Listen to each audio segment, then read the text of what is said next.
श्री शिवाय नमस्तुभयम। दोस्तों, 29 अक्टूबर 2024 मंगलवार धनतेरस की रात इस जगह जला देना यम के नाम का एक दीपक होगी। हर मनोकामना पूरी मिलेगी, सभी दोषों से मुक्ति, आपके सभी शत्रुओं का होगा अंत। दोस्तों, जैसा कि आप सभी लोग जानते हैं कि आज धनतेरस पड़ रहा है, इसीलिए यह दिन बहुत ही खास है। क्योंकि देखिए दोस्तों, गुरुजी ने कहा है कि जब भी धनतेरस पड़े तो आपको सिर्फ और सिर्फ एक यम दीपक वाला उपाय करना चाहिए।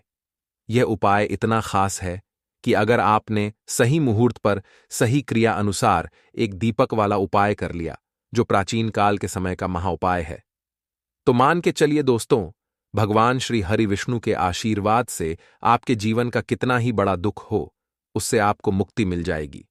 आपकी कोई भी मनोकामना हो, मान लीजिए आप नौकरी की तैयारी कर रहे थे, आपकी नौकरी लग जाएगी, आपका बंद पड़ा व्यापार चल पड़ेगा। जिस बीमारी से आप बहुत दिनों से परेशान थे, उस बीमारी से आपको मुक्ति मिल जाएगी। आपके जीवन में धन आना शुरू हो जाएगा, आपके जीवन में धन आने के सारे रास्ते खुला जाएंगे। और मान के चलिए दोस्तों, फिर आपको किसी भी प्रकार की परेशानी का सामना नहीं करना पड़ेगा। इसीलिए दोस्तों, इस दिन आप लोगों को इस वाले उपाय को जरूर कर लेना है। भले ही आपने पूरे साल भर इस उपाय को ना किया हो, पर अगर आपने इस धनतेरस के दिन अगर इस वाले उपाय को कर लिया, तो आपको इस उपाय को करने का वह फल मिलेगा जिसकी आपने कभी कल्पना भी नहीं करी होगी। इसीलिए आप लोग इस एक दीपक वाले उपाय को एक बार जरूर कर लेना, ताकि आप लोगों के हाथ से यह मौका ना जा सके और आपको इस उपाय को करने का फल मिल सके। दोस्तों, यह उपाय पंडित जी ने अपनी अभी की ही शिव महापुराण की कथा में बताया है, जो इस उपाय को आज हम आपको बहुत अच्छे से समझाने वाले हैं। इस वीडियो को देखने के बाद इस उपाय को समझने के लिए आपको कोई और वीडियो को देखने की जरूरत नहीं पड़ेगी। तो चलिए दोस्तों, उपाय को शुरू करते हैं। उससे पहले, हे भोलेनाथ, आपके इस वीडियो को जो भी लाइक और चैनल को सब्सक्राइब करें, उसके जीवन में कभी दुख दर्द मत आने देना। साथ ही साथ कमेंट बॉक्स में 5 बार हर हर महादेव जरूर लिखे, ताकि भगवान भोलेनाथ की कृपा आप सभी को प्राप्त हो सके। इसी के साथ मैं आप सभी को बता दूं कि आप लोग वीडियो को पूरा नहीं देखते हो, काट काट कर देखते हो और गलत गलत उपाय को कर लेते हो। तो आपसे निवेदन है कि वीडियो को पूरा जरूर देखें। देखिए दोस्तों, यह धनतेरस का दिन यह इतना खास होता है, इतना महत्वपूर्ण होता है। देखा गया है, कभी कभी बड़े बड़े पूजा पाठ अनुष्ठान से जो मनोकामना पूर्ण नहीं होते, वह धनतेरस के दिन एक छोटे से उपाय करने से ही आपकी मनोकामना पूर्ण हो जाती है। और बहुत सारे लोगों ने इस उपाय को किया भी है और उनको इस उपाय को करने का फल भी जरूर मिला है। अगर आप लोग भी इस उपाय को करना चाहते हैं, तो आप इस उपाय को पहले अच्छे से समझ लेना, सुन लेना, उसके बाद करना। आपको इस उपाय का फल जरूर मिलेगा।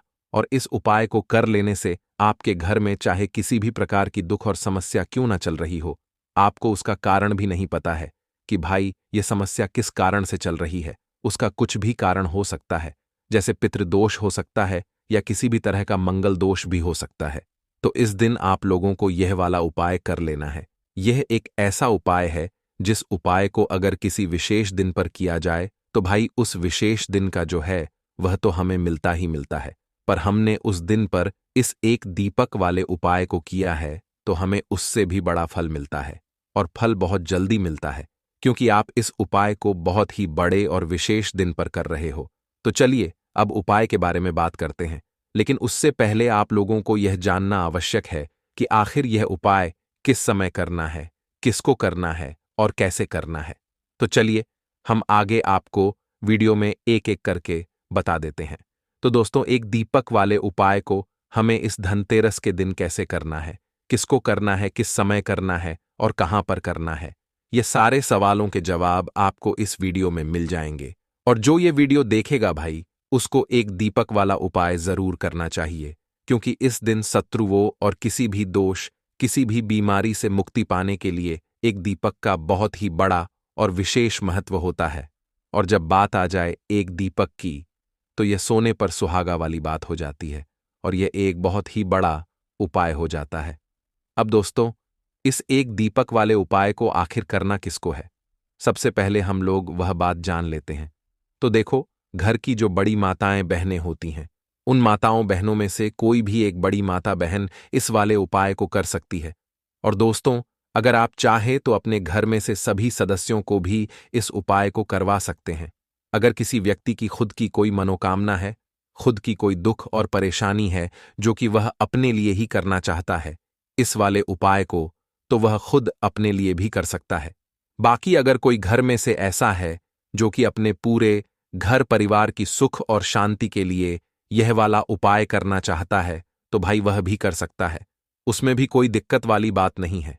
कहने का मतलब यह है कि इस उपाय को हर एक सदस्य भी कर सकता है और पूरे घर परिवार के सदस्य के लिए घर की बड़ी माताओं बहनों में से कोई एक माता बहन भी कर सकती है।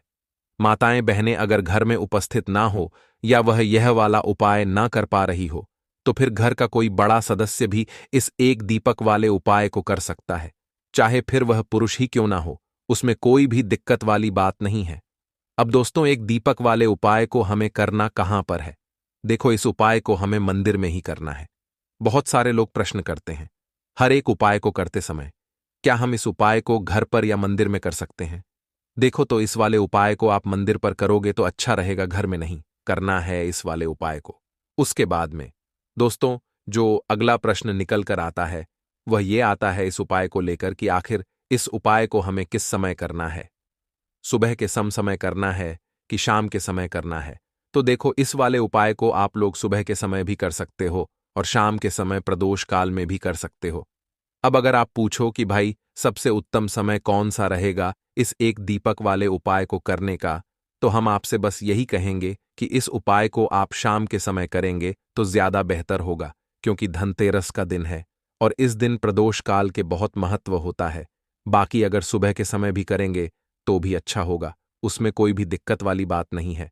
तो अब दोस्तों, जो अगली सबसे बड़ी और महत्वपूर्ण बात आती है वह यह आती है कि सुबह अगर हम उपाय को करेंगे तो हमें कितने बजे से लेकर कितने बजे तक के बीच में करना है, और शाम के समय प्रदोष काल में करेंगे तो हमें कितने बजे से लेकर कितने बजे के बीच में करना है।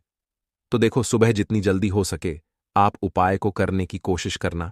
बाकी अगर किसी कारणवश लेट भी हो जाओ, थोड़ी देर भी हो जाए तो देखो, सुबह जितनी जल्दी हो सके आप उपाय को करने की कोशिश करना।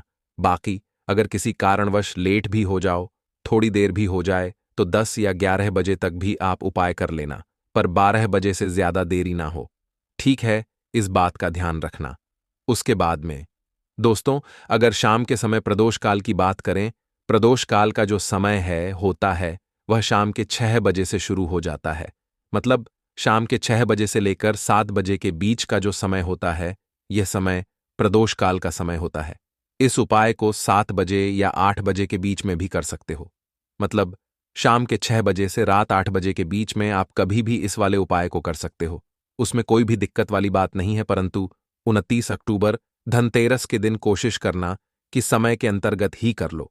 किसी कारणवश ना कर पाओ तो थोड़ा देरी से भी कर सकते हो। देखिए दोस्तों, धनतेरस का पर्व हमारे हिंदू संस्कृति में विशेष महत्व रखता है। यह कार्तिक मास के कृष्ण पक्ष की त्रयोदशी तिथि को मनाया जाता है और धन संपत्ति, सुख समृद्धि और स्वास्थ्य की प्राप्ति का प्रतीक माना जाता है। इस दिन महालक्ष्मी जी और भगवान कुबेर जी की पूजा के साथ साथ यमराज जी की भी विशेष आराधना की जाती है। मान्यता है कि इस दिन किए गए विशेष पूजन से न केवल धन और समृद्धि की प्राप्ति होती है, बल्कि यह परिवार के सदस्यों को अकाल मृत्यु के भय से भी मुक्ति दिलाने में सहायक होता है। इसी दिन घर की दक्षिण दिशा में एक विशेष प्रकार का चौमुखा दीपक जलाया जाता है, जिसे यम दीपक कहा जाता है। इस दीपक का एक विशेष धार्मिक और आध्यात्मिक महत्व है और यह यमराज जी को प्रसन्न करने के उद्देश्य से जलाया जाता है। ज्योतिष शास्त्र में यह मान्यता है कि दक्षिण दिशा के स्वामी यमराज होते हैं और इसी कारण से घर की दक्षिण दिशा में यम दीपक जलाया जाता है, ताकि यमराज जी प्रसन्न होकर घर और परिवार को सुख शांति और आरोग्यता का आशीर्वाद दें। पुराणों में यह उल्लेख है कि धनतेरस के दिन दक्षिण दिशा में यम दीपक जलाने से यमराज प्रसन्न होते हैं और उनके आशीर्वाद से घर में कोई अनहोनी घटना नहीं होती है।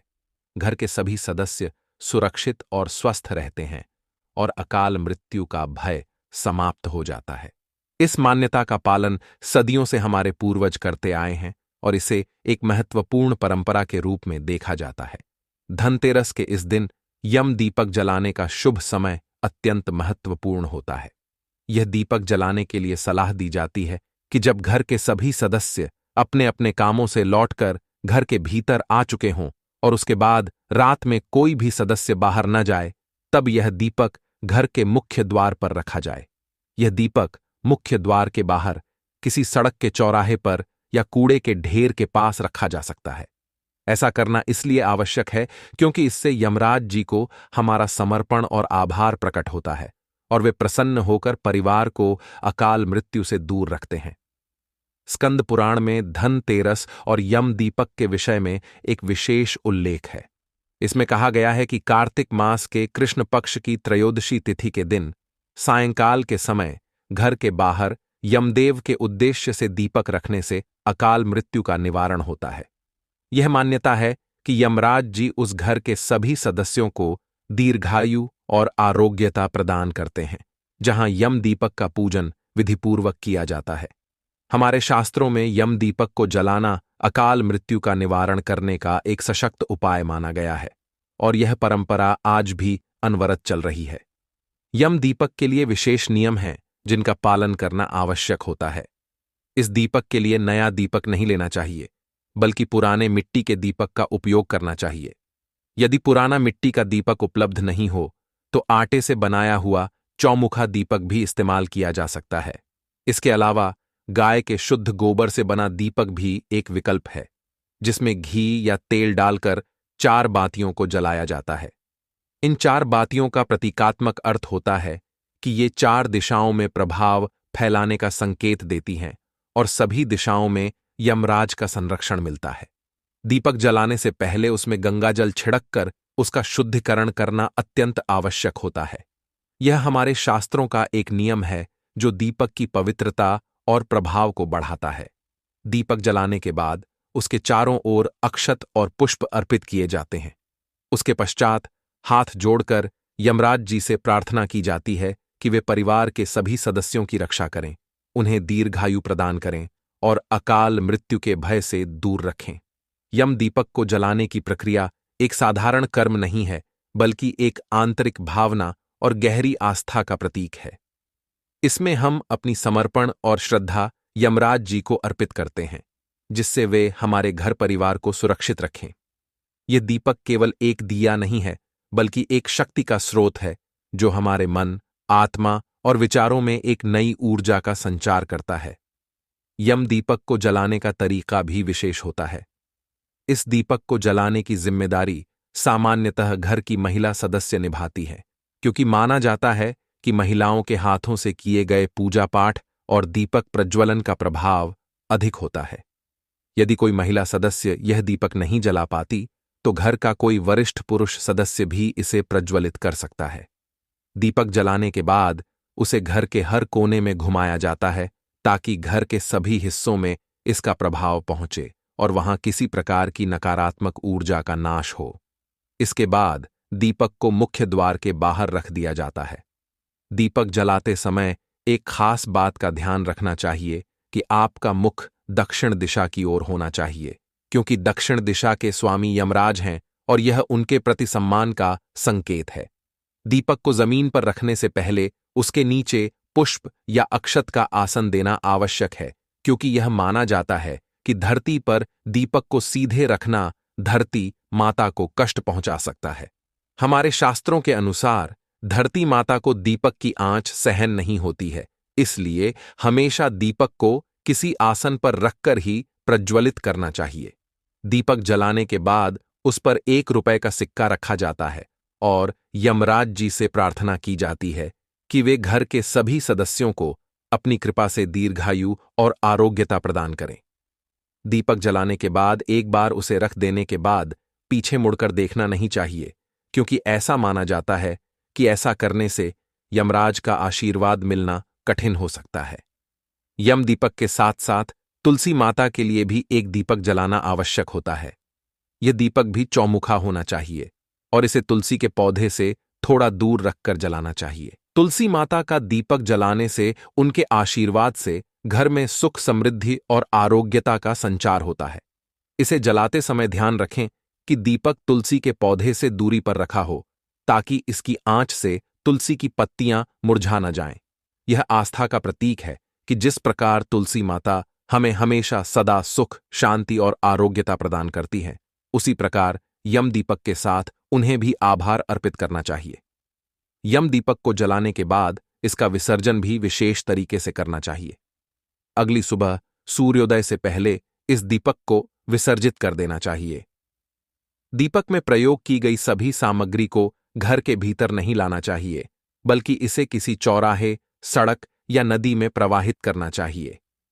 इस प्रक्रिया से जुड़े अक्षत, गेहूं या अन्य सामग्री को भी बाहर ही विसर्जित करना चाहिए, ताकि यह पूरी तरह से यमराज के लिए समर्पित हो और घर में कोई भी नकारात्मक ऊर्जा न आ सके। धनतेरस के अवसर पर यम दीपक जलाने की यह परंपरा हमारी भारतीय संस्कृति की एक अनमोल धरोहर है। यह पूजा सिर्फ यमराज जी को प्रसन्न करने के लिए ही नहीं है, बल्कि इसमें एक गहरी आस्था, विश्वास और धार्मिक अनुशासन का भाव समाहित है। इस दीपक को जलाने से न केवल अकाल मृत्यु के भय से मुक्ति मिलती है, बल्कि परिवार के सदस्यों में आत्मिक शांति, सुरक्षा और सकारात्मक ऊर्जा का भी संचार होता है। तो चलिए मित्रों, अब हम अपने अगले उपाय की बात कर लेते हैं। पीढ़ी दर पीढ़ी धन बढ़ेगा और धन बढ़ता ही चला जाएगा। आपकी तिजोरी धन से बढ़ती चली जाएगी, क्योंकि यह उपाय श्री हरि विष्णु को प्रसन्न करता है और फिर आपके घर में अष्टलक्ष्मी का वास होता है। आपके घर में धन की जो वर्षा है, यह निरंतर प्रतिदिन होती है। तो जरूर से इस बार रमा एकादशी के दिन यह हल्दी वाला दीपक आप अपने घर में जरूर जलाएं, क्योंकि यह दीपक आने वाले 1 साल में ना पूरा जीवन आपका बदल देगा, क्योंकि ऐसी कृपा आपको मिलेगी ना श्री हरि विष्णु की कि धन की वर्षा लगातार होगी। देखिए, मां लक्ष्मी धन देती हैं, हमें है ना, लेकिन किस व्यक्ति को कितना धन देना है, यह श्री हरि विष्णु ही तय करते हैं। और श्री हरि विष्णु जब किसी से प्रसन्न हो जाते हैं, तो फिर उसके घर में धन की वर्षा निरंतर होती है, प्रतिदिन होती है, पीढ़ी दर पीढ़ी उसके घर में धन बढ़ता है। तो 2 उपाय की बात कर ली, अब जल्दी से बात कर लेते हैं तीसरे उपाय की। और तीसरा उपाय जो आपको बताने जा रहे हैं, यह उपाय जुड़ा हुआ है तुलसी मैया से। देखिए, बिना श्री हरि विष्णु के तुलसी मैया अधूरी है और तुलसी मैया के बिना श्री हरि विष्णु अधूरे हैं। उनका भोग भी अधूरा है, उनकी पूजा भी अधूरी है। श्री हरि विष्णु जब योग निद्रा से भी जागते हैं ना, तो सबसे पहले दर्शन किसके करते हैं? मां तुलसी के ही करते हैं। और मां तुलसी का पूजन करके बहुत जल्दी आप श्री हरि विष्णु को प्रसन्न कर लेते हैं। जिस तरह हल्दी के उपाय से श्री हरि विष्णु प्रसन्न होते हैं, उसी तरह यह मां तुलसी के पूजन से प्रसन्न होते हैं। और मनोकामना अगर पूरी करनी है तो मां तुलसी से एक बार कह देना, फिर देखना आपकी मनोकामना कितनी जल्दी मां तुलसी पूरा कर देंगी। विशेषकर कार्तिक के महीने में तो तुलसी पूजन सबसे उत्तम होता है। सबसे ज्यादा हम तुलसी पूजन कार्तिक के महीने में करते हैं, क्योंकि कार्तिक के महीने में ही तुलसी मैया का विवाह किया जाता है, क्योंकि श्री हरि विष्णु योग निद्रा से इसी महीने में जागते हैं। अब यही महीना है जो मां लक्ष्मी को भी बहुत प्रिय है। तो करना क्या है, तुलसी जी के पौधे के पास आपको कार्तिक के महीने में दीपक जरूर लगाना है। तो कार्तिक के महीने में एकादशी जो भी है, उस दिन भी आप दीपक लगाएंगे।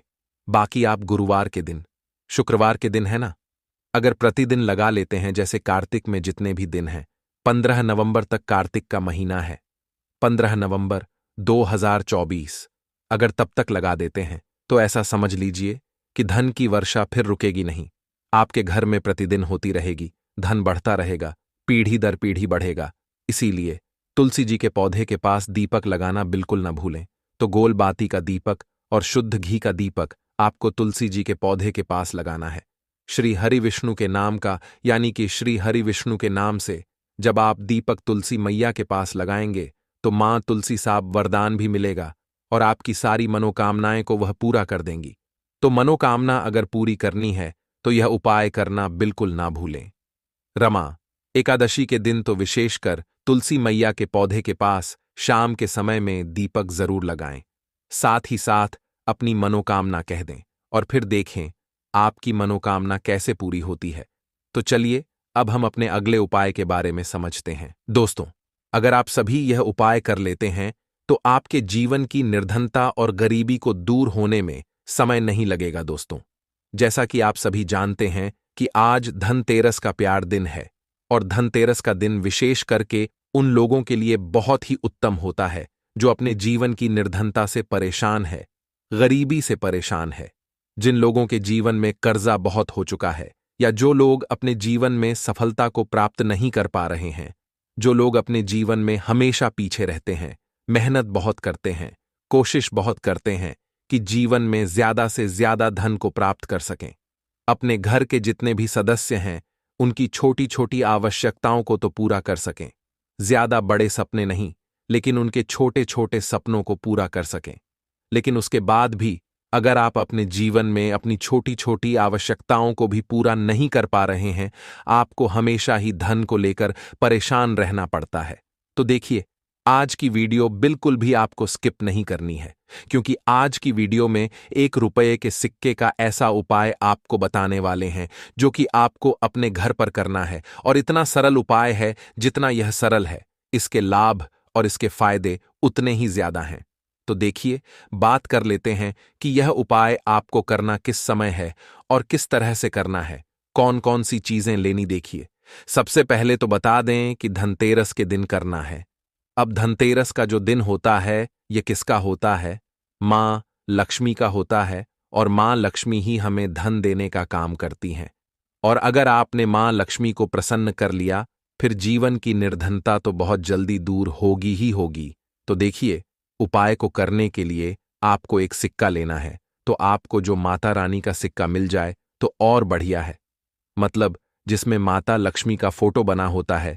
नहीं तो आप 1 रुपये का सिक्का लेना है। आपको साबुन या फिर सर्फ से अच्छी तरीके से उसे साफ कर लेना है, क्योंकि आपको इसे पूजा में रखना है। 1 रुपये का सिक्का ले लिया। एक देसी घी का दीपक तैयार करेंगे। लंबी बाती का दीपक यहां पर आपको तैयार करना है, और बाती जो आप लगाएंगे वह कलावे की बाती लगानी है। आपको रुई की बाती नहीं लगानी है। देखिए, कलावा जो मौली धागा होता है हम अपने हाथ पर बांधते हैं जब कथा वगैरह घर में होती है, वही धागा लेना है और थोड़ा सा उसे तोड़ लेंगे। थोड़ा लंबा सा धागा आपको लेना है जिससे कि उसकी लंबी बाती आसानी से बन सके। दीपक आपने तैयार कर लिया, 1 रुपये का सिक्का ले लिया, और आपको लेना है यहां पर 1 या 2 बताशे। ठीक है ना? आप चीनी भी ले सकते हैं, बताशा भी ले सकते हैं। अब आपको अपने घर के मंदिर में बैठ जाना है।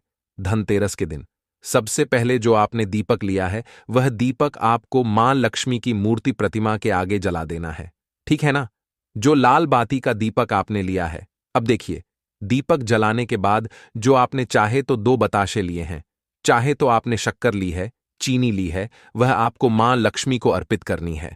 और 1 रुपये का सिक्का आपको माता लक्ष्मी की मूर्ति प्रतिमा के पास रख देना है, और यह कहकर रखना है कि मां लक्ष्मी मेरे जीवन की निर्धनता और गरीबी को दूर करें और अपनी कृपा मुझ पर बनाएं। और मैं आपसे प्रार्थना करता हूं कि आप मेरे घर के धन को बढ़ाएं, मेरे घर में धन की वृद्धि करें, मेरे जीवन की निर्धनता को दूर करें, कर्जे जैसी समस्याओं को दूर करें, और श्री हरिविष्णु के साथ आप मेरे घर में पधारें। ऐसी प्रार्थना करने के बाद आपको क्या करना है? जो 1 रुपये का सिक्का है उसे ऐसे ही आपको छोड़ देना है। पूरी रात के लिए धनतेरस के दिन यह उपाय करेंगे। धनतेरस के दिन आपको इसे ऐसे ही रखे रहने देना है। ठीक है ना? अब आपको क्या करना है? अगले दिन यानी कि मंगलवार के दिन आपको वह 1 रुपये का सिक्का उठाना है, और एक लाल रंग के कपड़े में आपको वह 1 रुपये का सिक्का रख देना है। ठीक है ना? एक लाल रंग के कपड़े में रख देंगे। अब आपको यह 1 रुपये का सिक्का अपने धन रखने वाले स्थान पर रखना है, और मां लक्ष्मी श्री हरि विष्णु से प्रार्थना करनी है कि मेरे घर की तिजोरी को आप हमेशा धन से भर दें, और मेरे घर की तिजोरी कभी भी धन से खाली ना हो। मेरे जीवन में कभी भी निर्धनता गरीबी ना आए। मेरे जीवन में हमेशा मुझे धन प्राप्त होता रहे। ज्यादा से ज्यादा धन मैं अपने जीवन में प्राप्त करूं, और मैं खूब मेहनत करूं। अपने जीवन में मैं खूब आगे जाऊं, ऐसी प्रार्थना कर लेना, और यह 1 रुपये का सिक्का अपनी तिजोरी में रख देना। देखिए, आपको यहां पर एक चीज ध्यान रखनी है कि तिजोरी जो है आपकी वह साफ होनी चाहिए, उसमें किसी प्रकार का कोई कागज आपको नहीं रखना है, कोई भी किसी भी चीज की फोटोकॉपी नहीं रखनी है। आपकी तिजोरी में सिर्फ जो भी आप रखते हैं, पैसा गहने जो भी आप रखते हैं, सिर्फ पैसे वगैरह आपको रखने हैं, और अलग से कोई चीज आपको कागज रद्दी वगैरह बिल्कुल नहीं रखनी है। ठीक है ना? तो यह सिक्का आप रख देंगे और इसे ऐसे ही रखे रहने देंगे। आप जैसे ही इस उपाय को करेंगे, आप देखेंगे, देखिए, यह उपाय आपको आज धनतेरस के दिन करना है। इस उपाय को करने से जीवन की निर्धनता चाहे कितनी भी बड़ी क्यों ना हो, गरीबी चाहे कितनी भी बड़ी क्यों ना हो, आपके जीवन से दूर होने लगती है। मां लक्ष्मी का आशीर्वाद आपको मिलता है, श्री हरि विष्णु का आशीर्वाद आपको मिलता है। तो देखिए, पहले उपाय की बात कर ली, अब जल्दी से बात कर लेते हैं अपने दूसरे और सबसे महत्वपूर्ण उपाय के बारे में। 29 अक्टूबर 2024 धनतेरस के दिन भूलकर भी मत खरीदना। ऐसी झाड़ू पूरा घर हो जाएगा, बर्बाद घर में आ जाएगी, कंगाली माता लक्ष्मी का लगेगा श्राप। धनतेरस पर ऐसी गलती बहुत भारी पड़ सकती है। साथ ही साथ इस वीडियो में हम आपको यह भी बताएंगे कि धनतेरस पर आपको कैसे झाड़ू खरीदनी चाहिए, जिससे झाड़ू के साथ ही साथ माता लक्ष्मी भी आपके घर में आ जाएं। तो इस वीडियो को पूरा जरूर देखिएगा। इस वीडियो में हम धनतेरस से जुड़ी सभी जानकारियां हम आपको बताएंगे, जो बहुत ही अनमोल है। देखिए, आप सभी जानते हैं कि धनतेरस का त्योहार बस आने ही वाला है।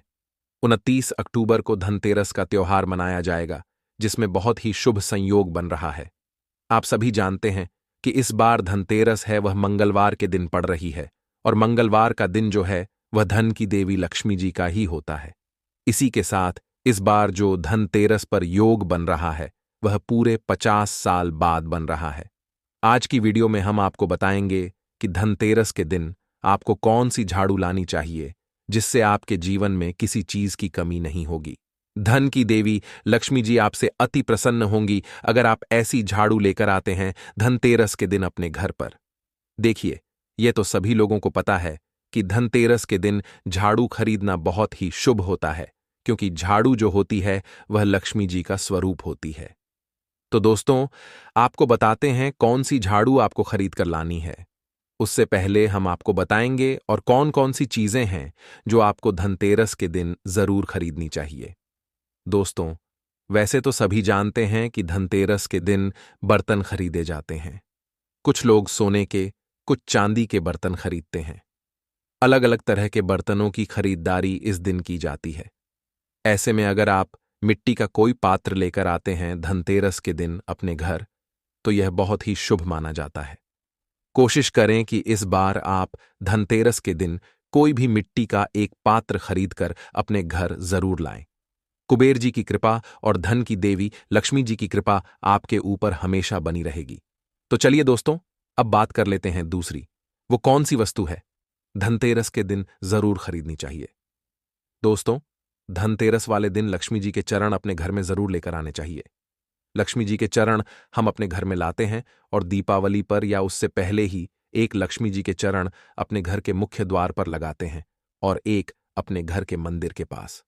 दोस्तों, आप प्रयास करें कि जब भी आप लक्ष्मी जी के चरण लेकर आएं तो धनतेरस के दिन ही लाएं। इसका सीधा अर्थ यह है कि आप धन की देवी लक्ष्मी जी को अपने घर आने का निमंत्रण दे रहे हैं। इससे लक्ष्मी जी आपसे बहुत प्रसन्न होंगी और आपके घर में उनका प्रवेश होगा। चलिए दोस्तों, अब बात कर लेते हैं तीसरी वस्तु की, जो आपको धनतेरस के दिन अपने घर में खरीदकर जरूर लानी चाहिए। धनतेरस वाले दिन आपको लक्ष्मी गणेश जी की मूर्ति जरूर लेकर आनी चाहिए। पूजा के समय कुछ लोग छोटी दिवाली के दिन मूर्ति लाते हैं, तो कुछ लोग इससे पहले ही ले लेते हैं और कुछ धनतेरस के दिन ही खरीदते हैं। लेकिन यदि आपके पास समय हो तो प्रयास करें कि धनतेरस के दिन ही लक्ष्मी गणेश जी की मूर्ति अपने घर में लेकर आएं।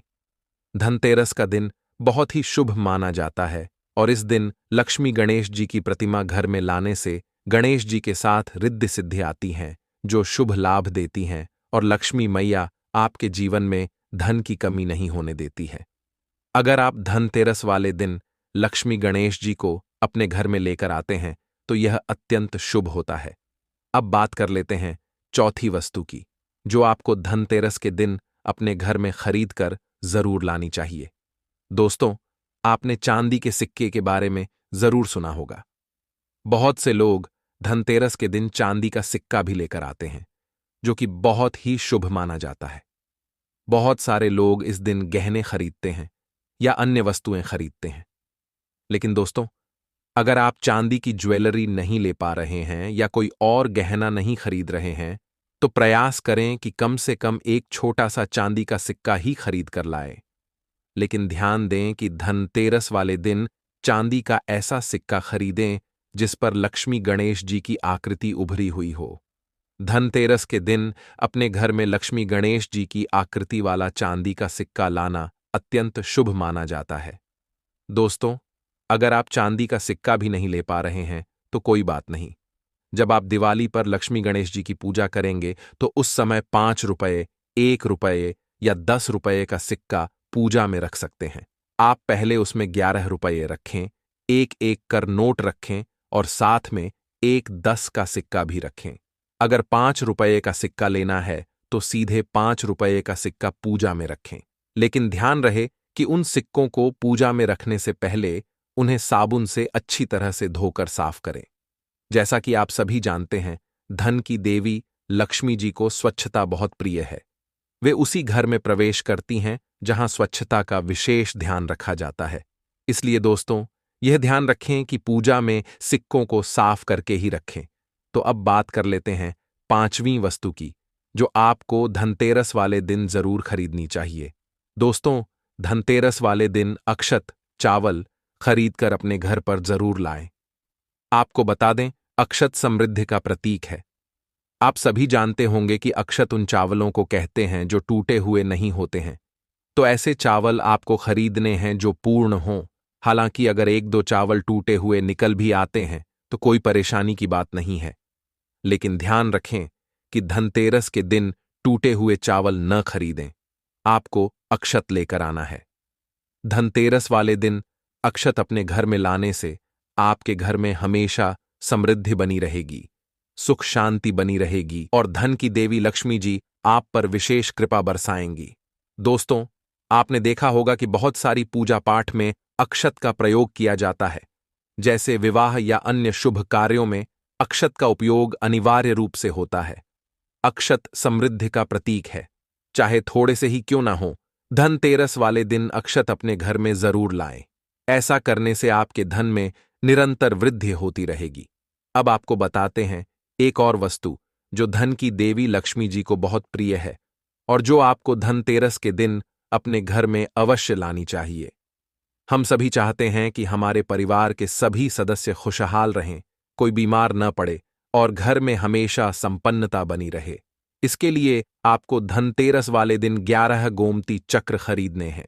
धनतेरस के दिन 11 गोमती चक्र खरीदें और दिवाली के दिन इन गोमती चक्रों की पूजा करें। पूजा के बाद इन्हें पीले रंग के कपड़े में बांधकर अपनी अलमारी या जहां आप अपना धन रखते हैं वहां पर रखें। ऐसा करने से आपके घर में बीमारियां प्रवेश नहीं करेंगी, परिवार के सदस्य हमेशा स्वस्थ रहेंगे और परिवार में संपन्नता में दिन दुगुनी रात चौगुनी वृद्धि होगी।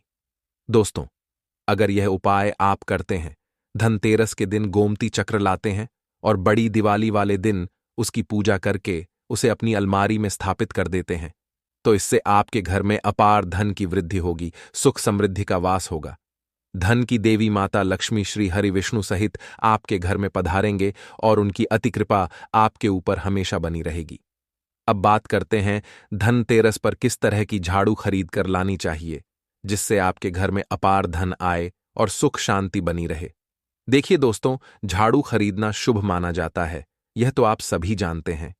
लेकिन धनतेरस के दिन आपको सींक वाली झाड़ू लानी है जो प्राकृतिक तरीके से बनाई जाती है। इस तरह की झाड़ू की तस्वीर आप देख सकते हैं।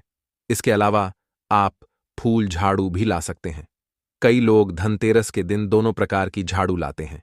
अगर ऐसी झाड़ू आप अपने घर पर लाते हैं तो धन की देवी आपसे अति प्रसन्न होंगी और आपकी बड़ी से बड़ी मनोकामना को पूरा करेंगी। धनतेरस वाले दिन इस प्रकार की झाड़ू लाने से आपके घर में कभी कोई क्लेश नहीं होगा, कोई कष्ट या दुख आपको परेशान नहीं कर पाएगा। अब दोस्तों, ध्यान देने की बात यह है कि किस प्रकार की झाड़ू आपको बिल्कुल नहीं लानी चाहिए। आपको प्लास्टिक वाली झाड़ू भूलकर भी अपने घर में धनतेरस के दिन नहीं लानी है। आजकल बाजार में ऐसी झाड़ू मिलती हैं जिनके आगे के बाल भी पूरी तरह से प्लास्टिक के होते हैं, जो शुभ नहीं मानी जाती। इसके साथ ही कोई भी प्लास्टिक का सामान धनतेरस के दिन घर में न लाएं, क्योंकि यह भी शुभ नहीं माना जाता। बहुत सारे लोग कहते हैं कि धनतेरस के दिन एल्यूमीनियम धातु के बर्तन खरीदना चाहिए, लेकिन दोस्तों, आपको एल्यूमीनियम के बर्तन धनतेरस के दिन नहीं खरीदने चाहिए। ये आपके घर में शुभ प्रभाव नहीं लाता है। आप यह सामान बाद में खरीद सकते हैं, लेकिन धनतेरस के दिन भूल कर भी इसे न लाएं। इस बात का आपको विशेष ध्यान रखना है। चलिए दोस्तों, अब आपको एक बहुत ही अचूक उपाय बताने वाले हैं, जिससे अगर आपके जीवन में धन की समस्या है, धन आपके पास टिकता नहीं है और आप चाहते हैं कि आपके जीवन में धन की समस्या समाप्त हो जाए, आपके घर में सुख समृद्धि का वास हो और घर के सभी सदस्य हमेशा प्रसन्न रहें, तो आपको धनतेरस के दिन 3 झाड़ू खरीद कर लानी है। ध्यान दें, कितनी? 3 झाड़ू। चाहे फूल वाली झाड़ू लाएं या कोई अन्य प्रकार की झाड़ू, लेकिन प्लास्टिक की नहीं लानी है। ये 3 झाड़ू आप धनतेरस के दिन ही खरीदें और शाम के समय इन तीनों झाड़ू को अपने घर के आसपास के किसी मंदिर में चुपचाप रखकर आ जाए। किसी से कुछ कहना नहीं है, बस चुपचाप मंदिर में रखकर घर लौट आए। एक बार इस उपाय को धनतेरस के दिन करके देखिए। अगली धनतेरस आने तक आपका जीवन बदल जाएगा और धन की कमी कभी आपके जीवन में नहीं होगी। इस उपाय को यदि आप धनतेरस के दिन पूरी श्रद्धा से करते हैं, तो इसका प्रभाव जरूर दिखेगा। यहां हम आपको बताना चाहेंगे कि जब भी हम कोई उपाय या पूजा पाठ करते हैं, तो उसमें हमारा पूर्ण विश्वास और सच्ची श्रद्धा होनी चाहिए। जब हम पूरी श्रद्धा और विश्वास के साथ कोई भी उपाय करते हैं, तो वह उपाय अवश्य सफल होता है। तो दोस्तों, कोई भी उपाय करें, पूरी सच्ची श्रद्धा के साथ करें, भगवान पर पूर्ण विश्वास रखकर करें। मेरे श्री हरि विष्णु और माता लक्ष्मी आपके जीवन के सारे कष्टों को हर लेंगे, दुखों को दूर कर देंगे और आपको कभी किसी चीज की कमी नहीं होने देंगे। दोस्तों, अब जान लेते हैं धनतेरस के दिन कौन सा उपाय करना चाहिए। धनतेरस पर तेरा कौड़ी घर में इस जगह रख देना, धन की देवी लक्ष्मी जी पूरा घर धन से भर देंगी। जी हां दोस्तों, आज की वीडियो में हम आपको बताने वाले हैं तेरा कौड़ी आपको धनतेरस वाले दिन अपने घर में किस जगह रखनी है, जिसके बाद आपके जीवन में कभी धन की कमी नहीं होगी। सुख समृद्धि का आपके घर में हमेशा वास होगा। राधे राधे दोस्तों, स्वागत है आपका हमारी एक नई वीडियो में। जैसा कि आप सभी जानते हैं, धनतेरस का त्योहार बस आने ही वाला है। 29 अक्टूबर का दिन पड़ रहा है। साल 2024 में जो धनतेरस पर रही है, ये बहुत ही शुभ संयोग में पड़ रही है। बहुत ही उत्तम सहयोग इस दिन बन रहा है। ऐसे में दोस्तों, अगर आप छोटे छोटे सरल उपाय धनतेरस के दिन कर लेते हैं, तो आप अपने जीवन की बहुत सारी समस्याओं को दूर कर सकते हैं। बहुत सारे कष्टों से आप हमेशा के लिए छुटकारा पा सकते हैं। तो दोस्तों, आज की वीडियो में हम आपको बताएंगे धन की कमी को दूर करने वाले बहुत सरल और अचूक उपाय करने की, जिन्हें आपको धनतेरस वाले दिन करने हैं। तो चलिए दोस्तों, बात कर लेते हैं। सबसे पहले उपाय कि कौन सा है, वो सबसे पहला उपाय जो करना है आपको धनतेरस वाले दिन। तो दोस्तों, जो सबसे पहले हम आपको उपाय बताने वाले हैं, ये है धन में वृद्धि के लिए। देखिए, अगर आपके पास धन तो आता है, लेकिन अगर आपका धन बढ़ नहीं रहा है, अगर आप व्यापार करते हैं और आपका व्यापार बढ़ नहीं रहा है, वृद्धि उसमें नहीं हो रही है, तो आपको ये चावल के दाने का उपाय करना है। धनतेरस वाले दिन उपाय को करने के लिए लेने हैं आपको चावल के 21 दाने। इसी के साथ दोस्तों लेना है आपको एक लाल रंग का छोटा सा कप। अगर आपके पास लाल रंग का कपड़ा नहीं है, तो आप रुमाल भी ले सकते हैं। अब आपने जो 21 चावल के दाने लिए हैं, वो आपको धन की देवी लक्ष्मी जी को धनतेरस वाले दिन उनकी पूजा में चढ़ाने हैं, यानी कि उनको अर्पित करने हैं। अपने मंदिर में किसी भी दिए वगैरह के अंदर रख के आपको 21 चावल के दाने, चावल की जो गाने लेंगे, आप बिल्कुल भी एक भी चावल इसके अंदर टूटा हुआ नहीं होना चाहिए। आपको 21 चावल के दाने धन की देवी लक्ष्मी जी को अर्पित करने हैं। धनतेरस की शाम को उपाय कि दिन करना है, शाम के समय में करना है, सुबह के समय नहीं थी कहना। वैसे सुबह के समय कर सकते हैं, लेकिन शाम के समय लक्ष्मी जी की पूजा है, वो सबसे उत्तम मानी जाती है। तो कोशिश करें कि शाम के टाइम आप यह वाला उपाय करें। तो दोस्तों, जब आप अपने घर में जिस तरह से भी पूजा करते हैं, लक्ष्मी माता की पूजा वैसे ही करेंगे। अब जी के चावल के दाने आपने धन की देवी लक्ष्मी जी को अर्पित किए थे। आपको बाद में वह 21 चावल के दाने उठाने हैं थोड़ी देर बाद, और आपको जो लाल कपड़ा आपने लिया है या रुमाल लिया है, उसके अंदर आपको 21 चावल के दाने बांध देने हैं, रख देनी है। एक छोटी सी पोटली टाइप की आपको बना लेनी है कि कहना, उसके बाद जहां पर भी आप अपना धन रखते हैं ना, जहां पर भी अपना सोना चांदी रुपया गहना रखते हैं, उस स्थान पर आपको वो 21 चावल के दाने रख देने हैं। अगर आप व्यापारी हैं, बिजनेसमैन हैं, तो इसे आप अपने गल्ले में रख सकते हैं। गल्ले में रखी है, आपका पार बहुत तेजी के साथ वृद्धि करने लगेगा। आपका जो धन है ना, उसमें वृद्धि होने लगेगी दोस्तों। इस वाले उपाय को यदि आप कर लेते हैं धनतेरस की शाम को, तो चलिए दोस्तों, अब बात कर लेते हैं दूसरे उपाय की कौन सा है। वो दूसरा उपाय जो करना है आपको धनतेरस वाले दिन। अच्छा, ये जो दूसरा उपाय हम आपको बताने जा रहे हैं, ये उपाय है मनोकामना पूर्ति के लिए। जैसे कि आपकी कोई भी बड़ी विशेष मनोकामना है, आप चाहते हैं कि आपका आपका अपना घर हो, आपकी अपनी कार हो, या आप चाहते हैं कुछ भी आपकी विशेष विजय की बात हो, न रीडर में कुछ न कुछ ऐसी बात है कि आप चाहते हैं कि आपकी वो बात पूरी हो जाए, आपकी मनोकामना पूरी हो जाए, तो दोस्तों आपको यह दूसरा वाला उपाय करना है। उपाय करना किससे है? तो यहां पर लेने हैं आपको गोमती चक्र उपाय को करने के लिए। कितने गोमती चक्र लेने? आपको 5 गोमती चक्र लेने हैं। इसी के साथ लेना है आपको लाल रंग का एक छोटा सा कपड़ा के नाम। अब आप जब लक्ष्मी जी की पूजा करेंगे ना, तब आपको ये 5 गोमती चक्र लाल कपड़े में रख करके लक्ष्मी जी के जहां पर भी आपके घर में मूर्ति है, प्रतिमा है, वहां पर आपको रखना है। उन